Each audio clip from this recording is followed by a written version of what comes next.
Assalamualaikum warahmatullahi wabarakatuh. Nama saya Roya Nuralfi dengan NIM 1941111076. Di sini saya akan mereview sistem gerakan Muhammadiyah. Sebagaimana layaknya organisasi, Muhammadiyah dibangun di atas berbagai komponen yang saling menyangga menjadi satu kesatuan. Komponen personal menyangkut manusia dengan berbagai latar belakang potensi.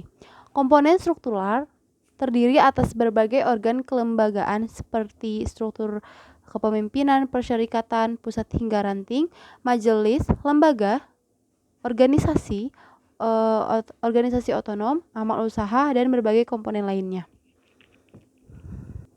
Agar Muhammadiyah dapat menjalankan usaha, program, dan kegiatannya secara lebih mudah, maka diperlukan sinergi seluruh komponen itu. Sinergi dalam gerakan bertumpu di atas kesamaan nilai-nilai ideal yang membentuk kesatuan langkah, bukan di atas dasar kepentingan. Sinergi dibangun di atas semangat ukhuwah, sedangkan landasan ukhuwah yang paling kokoh ialah iman. Dengan ukhuwah yang kokoh, maka akan terbentuk kekuatan sebagai gerakan. Dengan sinergi yang berbasis semangat ukhuwah, maka gerakan Muhammadiyah selain akan kokoh juga akan lebih mudah dalam mewujudkan usaha dan tujuannya. Jangan ada yang merasa bisa bergerak sendiri dalam Muhammadiyah, apalagi merasa berhasil atau sukses sendirian. Gerakan Muhammadiyah diilhami, dimotivasi, dan disemangati oleh ajaran-ajaran Al-Quran. Karena itu pula seluruh gerakannya tidak ada motivasi lain kecuali semata-mata untuk merealisasikan prinsip ajaran Islam. Segala yang dilakukan Muhammadiyah baik dalam bidang pendidikan dan pengajaran, kemasyarakatan, kerumah tanggaan, perekonomian, dan sebagainya tidak dapat dilepaskan dari usaha untuk mewujudkan dan melaksanakan ajaran Islam. Tegasnya, gerakan Muhammadiyah hendak berusaha untuk menampilkan wajah Islam dalam wujud yang real, konkret dan nyata, yang dapat dihayati, dirasakan, dan dinikmati oleh umat sebagai rahmatan lil alamin.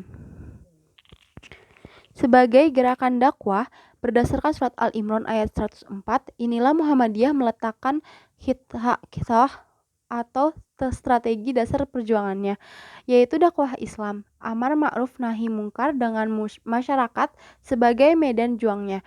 Gerakan Muhammadiyah berkiprah di tengah-tengah masyarakat bangsa Indonesia dengan membangun berbagai ragam amal usaha yang benar-benar dapat menyentuh hajat orang banyak seperti berbagai ragam lembaga pendidikan sejak taman kanak-kanak hingga perguruan tinggi.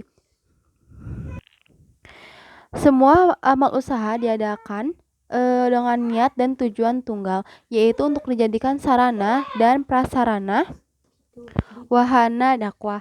Muhammadiyah sejak semula menempatkan diri sebagai salah satu organisasi yang berkhidmat menyebarluaskan ajaran agama Islam sebagaimana tercantum dalam Al-Quran dan As-Sunnah, sekaligus membersihkan berbagai amalan umat yang terang-terangan menyimpang dari ajaran Islam.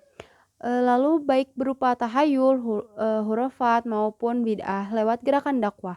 Muhammadiyah sebagai salah satu mata rantai dari gerakan tajdid yang diawali oleh ulama besar Ibnu Taimiyah sudah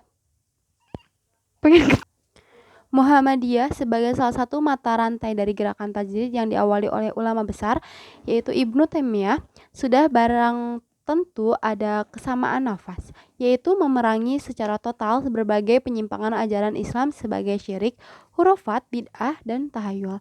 Sebab semua itu merupakan benalu yang dapat merusak akidah dan ibadah seseorang.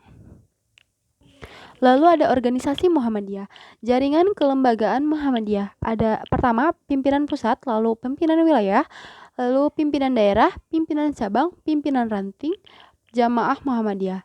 Lalu ada pembantu pimpinan persyarikatan. Majelis-majelisnya yaitu Majelis Tarjih dan Tajdid, Majelis Tablik, Majelis Pendidikan Tinggi, Majelis Pendidikan Dasar dan Menengah, Majelis Pendidikan Kader, Majelis Pelayanan Sosial, Majelis Ekonomi dan Kewirausahaan, Majelis Pemberdayaan Masyarakat, Majelis Pembinaan Kesehatan Umum, Majelis Pustaka dan Informasi, Majelis Lingkungan Hidup, Majelis Hukum dan Hak Asasi Manusia, dan Majelis Wakaf dan Kehartabendaan.